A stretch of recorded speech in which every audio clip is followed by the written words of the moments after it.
law of sines is great, except for that. Side angle. Excuse me. What this means, and I know you guys last year, those of you guys that had 7, you guys did a little project on the computer where you moved around and manipulated the red and blue triangles to try to figure out if you could create congruent triangles via side angle. Those of you guys that had me, we just said there was no ass in math and we went on to the next day and went through that. So, it's true. But side angle does occur if it's hypotenuse leg, for example. That's what that is. Now, the other thing that happens with side angle with law of sines is basically this. What I want you to think about is that if you have side angle, that just means that you have some angle and a side opposite and some other given angle. Or, excuse me, side. So this case basically goes for whenever you have a given angle and its side opposite. Now, we break it down a little bit further in so much that you could have, well, when we're worried about law of sines, we never worry about right triangles, okay? Because right triangles default to trigonometry, regular old sine, cos, SOHCAHTOA stuff. We don't have to worry about law of sines for this. So we worry about the 2 different possible types of triangles. Or means we have to look at the 2 different possible types of angles that are left over that are non-right. One of which is acute, and the other one would be obtuse. So there's 2 scenarios we worry about. First one, if given angle is obtuse. First of all, if you have an obtuse angle, what should it measure? Besides watching my phone.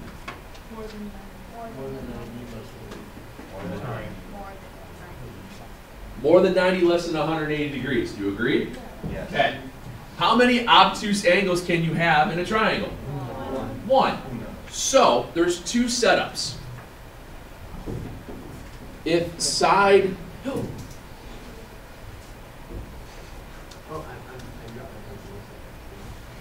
opposite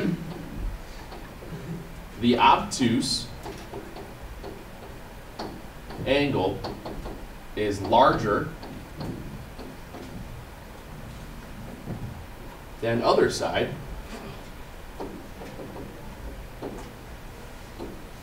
all good in the hood.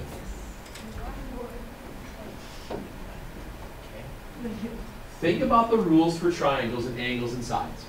The largest angle needs to have the largest side length opposite it. Okay?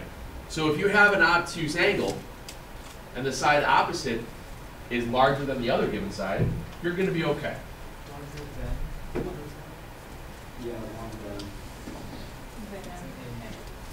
It's an A. What are you talking about? My handwriting is suspect. True. Just sweet. If it's not,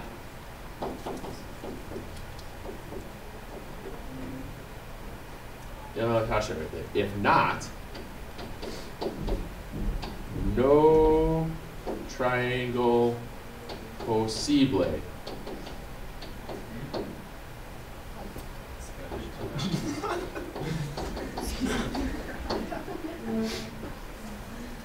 Example. If I have an angle, triangle ABC, and angle B is 100 degrees,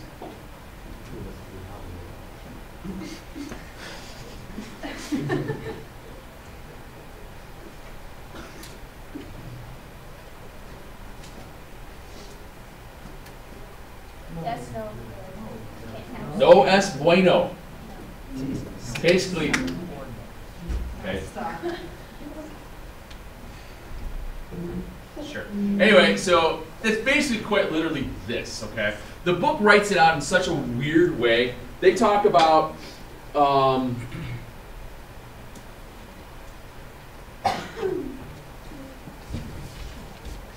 this. I wrote it in words. The book writes it out in terms of less than symbols. The book writes it in terms of large A for the angle, little a for the for the side opposite. Side B is just any other side. Remember, you can be given angle B and little b. This is just the angle and its side opposite. That's all that stands for. Okay? They're saying that if the largest angle is obtuse, and if this one is smaller than this one, or even equal, you can't have a triangle. Because if you have two side lengths that are equal, what kind of a triangle does it default to be? Isosceles. Can you have an isosceles? Can you have the isosceles triangle with opposite it being an obtuse angle? No, because then you won't have a triangle. Okay? These are little things that you guys probably already knew, but you just didn't realize that you knew it. And the other thing goes with it, as long as it's an obtuse angle, the side opposite is larger, you're good to go. The weirdness comes into play when you have the side-side angle and acute. Okay? The weirdness comes into play when you have side-side angle and it's acute.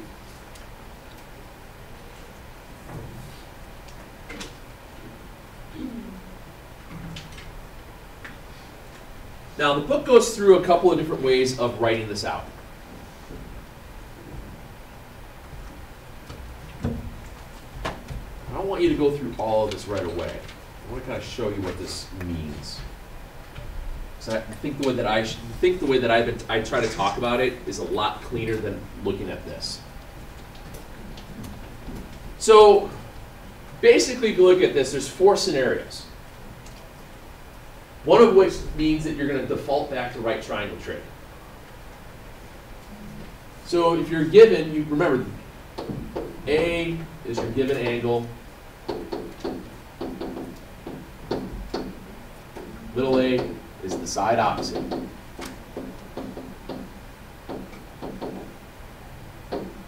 And then the B is the other side. It does not necessarily have to be A's and B's. It could be angle B with side B, it could be angle C with side C, and so on. Okay? They're all interchangeable. It's just weird that they just write it out with A's and B's, because that's what we label our triangles as. So here's what happens. When you have an acute triangle, as you're using law of sines, you have the sine of an angle A is to its side opposite. Sine of angle B is to its side opposite. Sine of angle C to its side opposite. Do you guys agree? There are times in which that you have to solve for a missing angle. When that happens, you wind up doing this. B sine of angle A over little a is the sine of angle B. And I know you did that last night because you'd have to hit the inverse button, the second sign, to find the angle B. Do you agree? Last night, this decimal, if it worked, this decimal was less than 1. Because the sine of an angle is always less than 1, but greater than 0, oh, greater than negative 1, between 1 and negative 1. Here's why. And we get into this a little bit more in like 13.2, 13.3, but I like to make sure that I use a lot of the calculator stuff up front and then build back to it. So remember when we looked at the grid like that the other day? And we just went through ordered pairs. We know it was X and Y. So X and Y are both what in this quadrant? So it's negative and positive. And then this one was okay. So what happens here is that you have between 0, 90, 180. What could happen is that you can have an angle somewhere in this realm. When I place this into what we call our unit circle, this ordered pair here is the horizontal distance. We mark that as 1. What's the y value there? 0. Coming up to vertical, I get 0 and 1. Other side, I get -1 and 0. Okay? Remember when we talked about horizontal and vertical in terms of x's and y's, and then we started looking at it in terms of cosines and sines? Remember I mentioned that? So if you're at a specific value of theta, this is your adjacent, the vertical is your opposite. That's why we said our x values will correspond to a cosine function. The y values will correspond to a sine function. So if I think of it in that terms, my cosine values are positive here, sine is positive, cosine is negative, and sine is still positive. Which means, if I pick any angle here, say 30 degrees, this sine of 30 degrees, which we can do off of our special right triangles, sine of 30 would be 1/2. You agree? If I do that, if I switched it over here, and I stay this to be parallel to here, does my y value change? No. So there's another angle on this side that has the exact same sine value, S-I-N-E, as this ordered pair. This is why you can get multiple triangles, because of the way that sine bounces into different quadrants. Okay? It's kind of cool if you start looking at it in terms of why ordered pairs flip. So if I show you the fact that this just changes its sign, S-I-G-N, coming over here for the cosine, and if you change it again going back and forth, you can get multiple value. Okay? So real fast, let's see if you can pick up on this. If I come up 30 degrees here, I'd have to come up 30 degrees here on this side to keep it even, right? What would this angle have to be then? Very good. It'd have to be at 150. So if you type in sine of 150, what do you think we're going to get?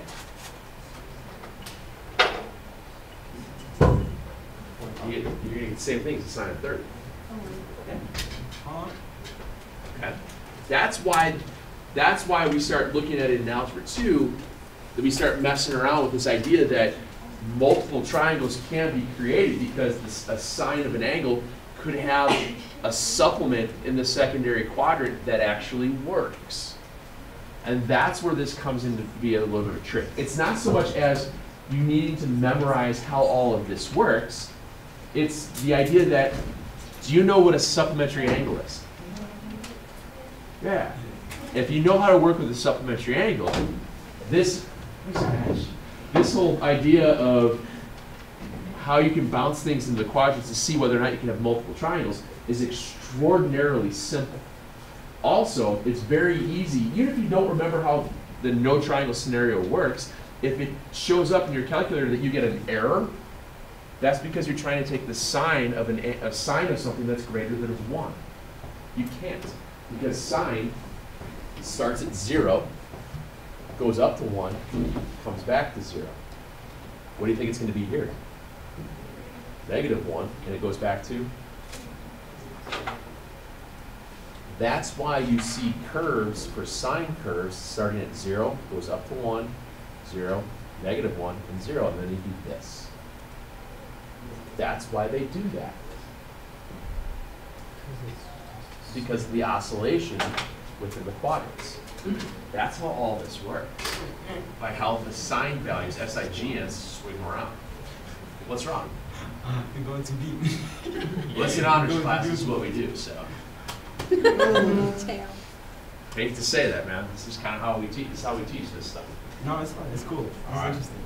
So, looking at it then, in terms of how we can set up a problem that could possibly have multiple triangles, is we look at something like this.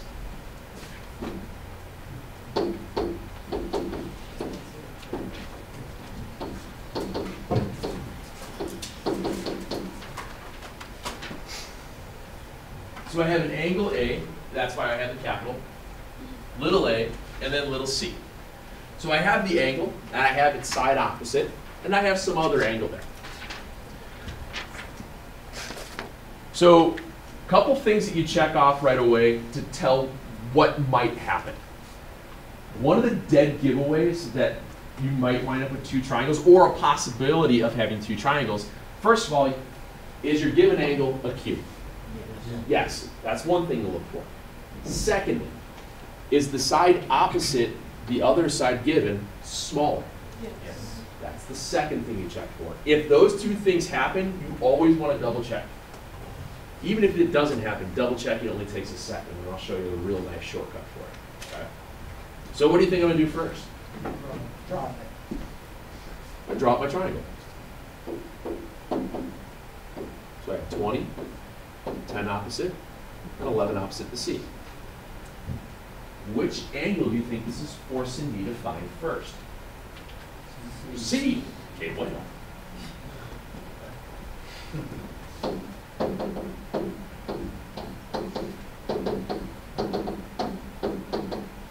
And by now you guys realize there's a real nice shortcut. You just multiply by 11 and do all the rest of it, right?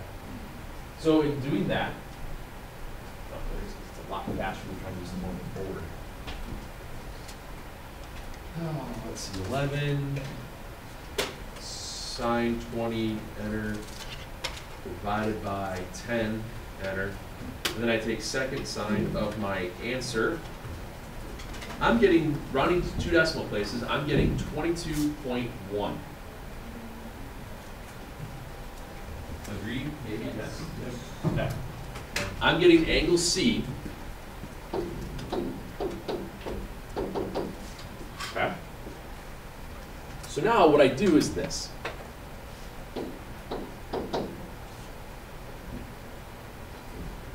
What's the sub? Yes, sir. So we're running to the 10 for when we do it? Or? No, where's your calculator? Where's yours? Not a good place for a calculator for a math class. No, it's to the nearest hundredth, but it goes 0.0999 or 9986, so it goes, that's why it goes off. Okay. So here's the thing that I'm going to ask you guys to do. As soon as you find that second angle, find the supplement of that second angle. What's the supplement to 22.1?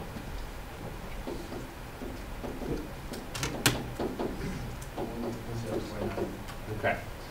That's the supplement to that angle. Now, check to see, is there enough degrees left over? Well, first of all, how many degrees are in a triangle? 180. Are there enough degrees left over in the triangle if I added 20 to it? Yes.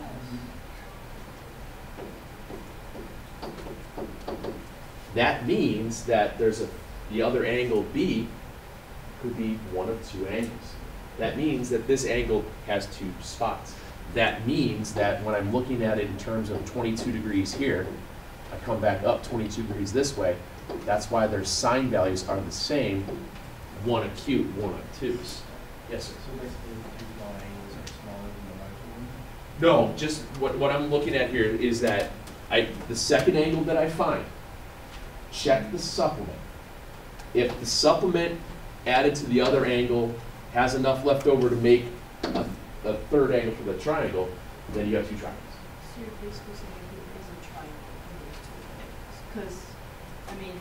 Well, we know, well, if I go to this one first of all, I have 20 and 22.1. Oh, That means the original angle B here would have been, what, 42.1, 180 minus that B, what, 130, 137.9, okay, thank you. So if I do that, hey, long time no see.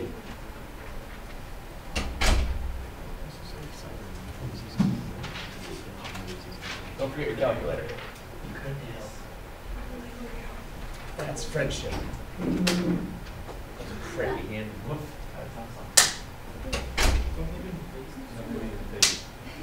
Jason. Jason's good. Swap my right.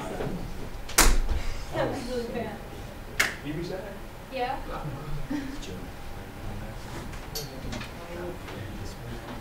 Alright. So what happens here is that you get one triangle with the angle B possibly at 137.9, and then what we do is we write it out as a secondary triangle. A still is 20 degrees because that was your given. Little a is still 10 because that was given. Little c is still 11, but now we call it B prime and C prime because there's a secondary values that are of possibility. Okay?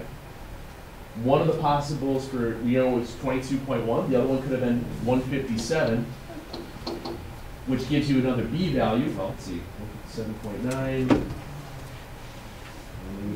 minus my 18. That's, 2.1. That is not. oh, it is 2. Oh. Not set the scale, absolutely not. I don't even bother with that. It's like. You kidding me? I'm not gonna no. So what this allows you to do, when you have an acute angle, your side opposite is shorter than the other side given to you. This is usually what happens in this scenario. Okay? You can go through and you can find out that finding that first angle is pretty easy. Law of science is, I mean, to be honest with you, law of science is one of the easier things that we do. And then all I'm asking to look at is what's the supplement of that original angle you find. If there's enough degrees left in the triangle to create one, that means you have two triangle possibilities. So if you finish out, you're still going to get, let's see here, if I do law of science again with little b on this side, sine of 20 is to 10, sine of 137.9 is to little b. Yes, sir? Wouldn't you just have to find that angle is larger than the other one? What do you mean?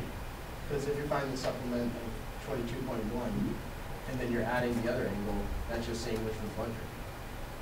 No, what's happening is you're trying to see, when I'm adding this one to the supplement, I'm trying to see, did I go over 180? Yeah, but when you find the supplement, you take 180 minus that angle, and then you just add in the other angle. So isn't it just saying which one's larger? You take 180 minus 22.1. Right, that's right, it's add the other supplement. angle. Right. So if he's saying if the starting angle is bigger than the second angle that you get, if the angle that you're given is bigger than the angle that you find, then it's. I wouldn't fall into that, because I'm pretty sure my next example doesn't follow that. Okay. I'm pretty sure, I see where you're trying to figure out is if it's a smaller one, you don't have to worry through. What do you got? So if you find out you have a second triangle and you write that one, then the angles become the ones that aren't given become prime. Yeah, and that's just a notation to show that's the secondary triangle. Okay, that's all that needs. So now you can figure out that if I do this, I'm going to get 10 sine 137.9. Divide that by the sine of 20. I get little b at 19.601, so it'll be 19.6. I do the same thing over there. I go sine of 20 is to 10, as sine of 2.1 is to little b. So 10 sine 2.1 divided by sine 20, I get 1.07. And notice how the side lengths work. Largest angle had the longest side length. Shortest angle had the shortest side length. So we know that it works. Sir? So I got like the same thing that you did for like the triangle, the non-prime one, but I still don't really understand. How do you check if it's a, like? If there's a secondary? Yeah. And we go through another one. Okay. All right, we go through another one. Yes, sir. So what exactly did you get on your calculator to get 19.6? 10 sine 137.9 divided by sine 4. Wait, can I take a picture of this? Yeah, go right ahead. What's up? Oh, Sorry. if you have solved the first triangle without finding the second triangle? Yes, but then you'd only be half right. Because there's a whole second triangle that Why occurs. did you do the second triangle and then go back to the Oh, like after I get through, after I find out the second, oh, that doesn't matter which one you finish out first. That doesn't matter. It doesn't matter which. Like they don't rely on each other? No. Once you realize you're gonna have two triangles, it doesn't matter which one you solve for first. That it doesn't matter. Yes, sir. Okay, so can you explain one more time how you find out if you have two triangles? Yeah. Oh, I forgot the angle. 70, little a 150, little b is 160. I'll walk through again. I think it was 150, 160. I want to make sure my numbers were the ones that I used earlier. Yes, ma'am. Okay, do you always put? 155, sorry. Do you put the supplement back in for, like, the, I'm just walking through one more. okay, so does it always go somewhere? Okay. Go on. Is A cube? Yes. Yes. Is the side opposite A smaller than the next side? Yes. Okay, so this is a prime candidate to double check. Draw it.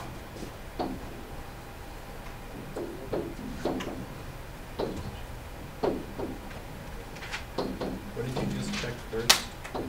The side being bigger, what did you just say? A lot of times what happens when you have double triangle set up, not always, but first of all, you always have to have an acute angle. It won't work with it's obtuse. Secondly, a lot of times this happens when the side opposite your given angle is smaller than the other one. It's a little hint. It's not a foolproof one, but it's like it's one of those, it might be. Does that make sense? Yeah. It's always one of those things you always kind of double check for. Yes? So, but when this student given one, it is always an angle of 190, or is it just anyone trying? It's your given angle. You're talking about the given angles, okay? Because the side-side angle means you're only going to be given one angle, and it's either going to be acute or obtuse. That's what we're doing. All right, so we start. We're going to use A, and we're going to find B. Sine of 70 is to 155, as the sine of B is to 160. Everybody okay that it's going to be 160 sine 70 over 155? Yes. 160 sine 70 over 155. Inverse sine of my answer. And I get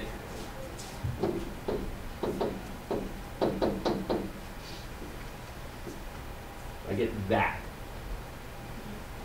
Okay. So what I want to do now is immediately find its supplement. The supplement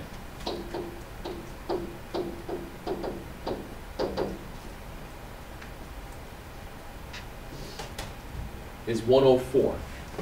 104.07. We okay with that? Now, that would be considered B prime if I have a secondary triangle. So what I do now is I take my original value of A.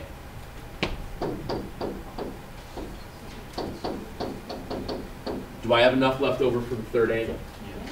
Therefore, I have two triangles. Oh, I got you. That's all it is. This is so cool. That's all that is. Usually it's the second example, people go, oh, that's it?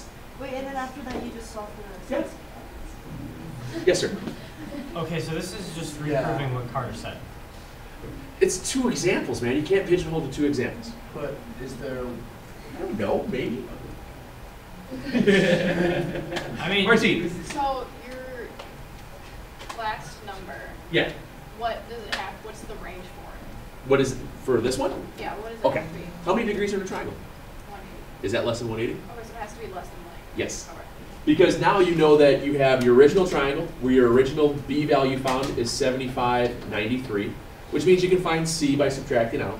But now knowing that there was enough left over by checking the supplement, that I can do a second triangle with an A, now I'm going to call it a B prime, and a C prime, because those two angles are going to change. The A side doesn't change, the B side doesn't change, but the B angle can now be 104.07, and this is still 70, which means I have 593 left for C. All right, so the side lengths never change, but Correct. it's just the angles. that change. Correct. And what happens, one of the reasons that this happens, I tried really hard to draw this third hour with the straight edge of the compass, is that if you take a side length, what did I do, 12 I think? If I take a side length of 12, and I put an angle on it, what was the one? I think it was 59, I want to, or 56, I think. If I mark it at about 56 degrees, and then I continue this just all the way up the board here.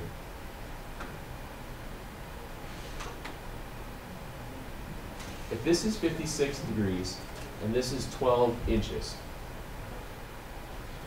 what happens then is that if you have another length here, was there enough for the side opposite here? If there's a side opposite that, you can have a shorter angle this way, or does it have enough to be the same length where these two values are the same? That's what you're looking for.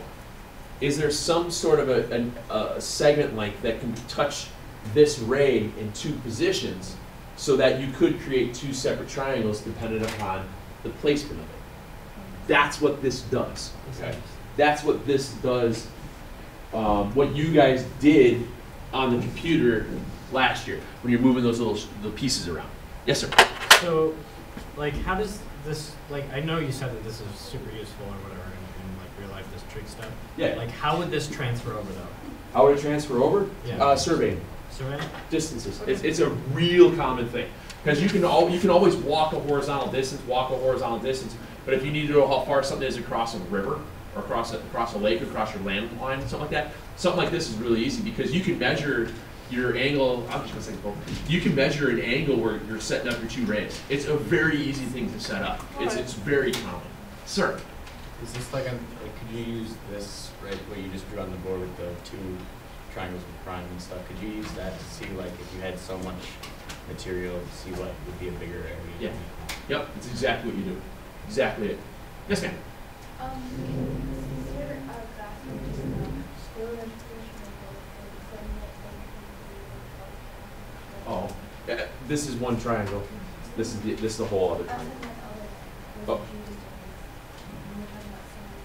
Oh no, I no, it's just two. Yeah, it's 1, 2, or none. Okay.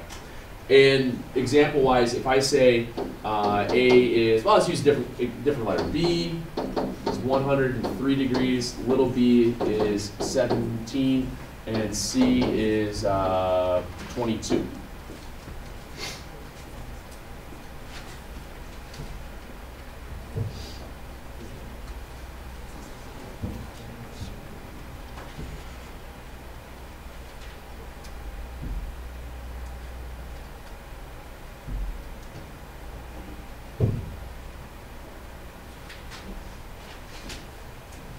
What's the answer, JC? There's no triangle. Why is that? Because B is obtuse and C is bigger than B. Done. Go to the next problem. It happens. So if these are two, there's nothing Correct. But you can still have one triangle. You can still have one triangle. But notice, remember the rules of triangles. Smallest angle, smallest side, largest angle, largest side. If I have an obtuse angle and then the side opposite me is shorter than some other side, not gonna happen. Okay, it's not gonna happen. No, you can't make a triangle. How are you gonna make a triangle with that? You're right, you're not. Squeeze it, right? Yeah. All right, so yes, it could work, but it would have to be on a different plane.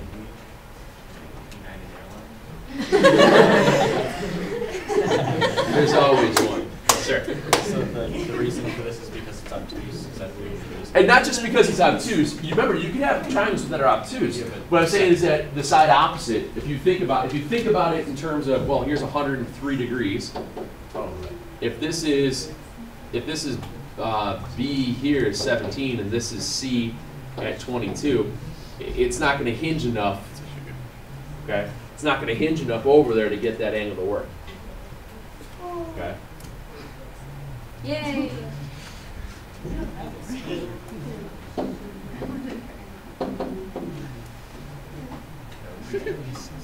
That reinforces my confidence so much.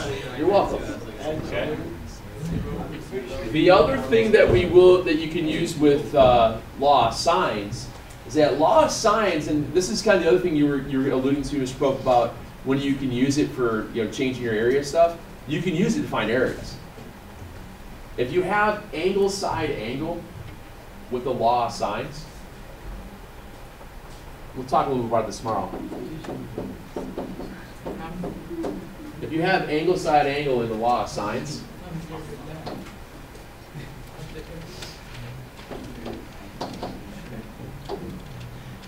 I should probably just make a number that works. Okay.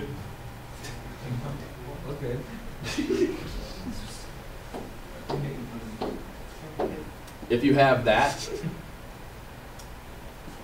all it is it's 1/2.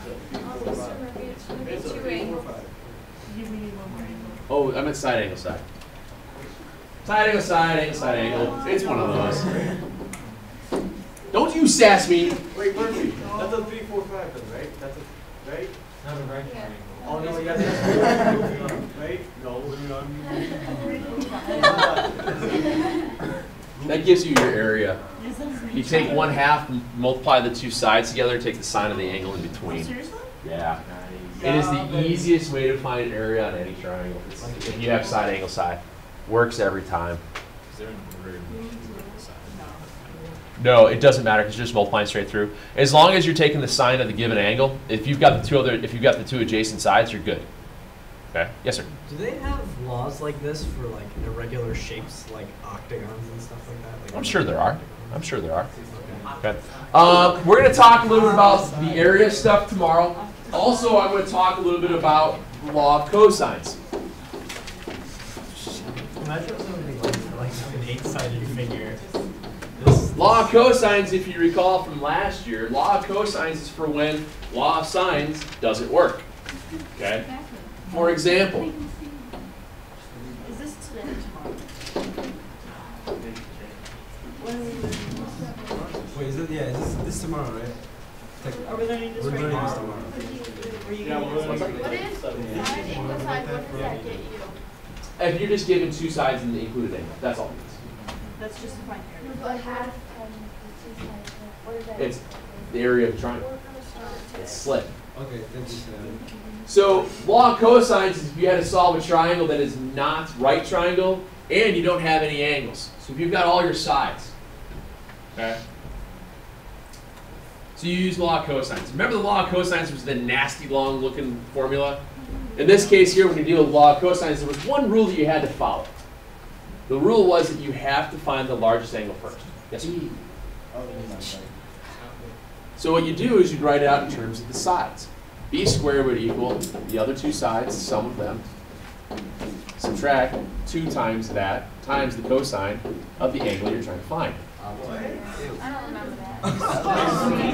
What happens here, guys, what happens here is that it turns itself into a 2-step algebra problem. Okay, sorry, 3. Because you have everything you need to know. You're just solving for angle B. So you substitute in all your values, you move a few things around, you divide by something, then you hit second cosine of your answer, and there you go. And then right away, you are given then an angle and its side opposite. So what would you do? Law of sines. Now, just so you're aware, I have been sneaky in my time to embed 2 triangle scenarios within law of cosines. So you always want to double check if your first angle you find winds up being, or if you wind up with an acute angle, because it's little. If you wind up with those acute angles, you got to double check them. Okay? I'm not going to lie, you will find 2 triangles when you do law of cosines as well. Why does the squared stuff work? It's just the rules. Who made the rules? See. Sir. So, how is it possible to have 2 different triangles when you have all fixed sides? You don't have all fixed sides. When you have, Like with law of cosines, you need all 3 sides to do it. because remember, if you take sticks, you Yeah. could, depending upon the angle measures, there are values that you could create to have more than one triangle in them. You could get different angle measurements. Okay, it's the same idea if you work backwards off of 2 triangles. If you have the 2 triangle here, if you had a stick that was 160, 155, and the other one, you can manipulate them in a way that you could get one triangle that looks like this and one triangle that looks like that.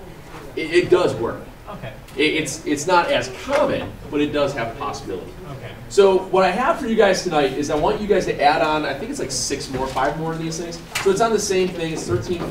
I think it's page, it's still 804, I want to say.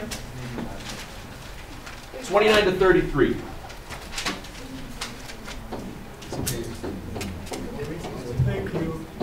Okay, just adding into that. We will talk about the areas with signs, and then we will worry about the law of cosine stuff tomorrow. I generally don't spend a lot of time worrying about Huron's area formula. I think it's a pain in the butt, to be honest with you. I would rather solve for the missing angle than just use sine one, because it's quicker. But good times. Same.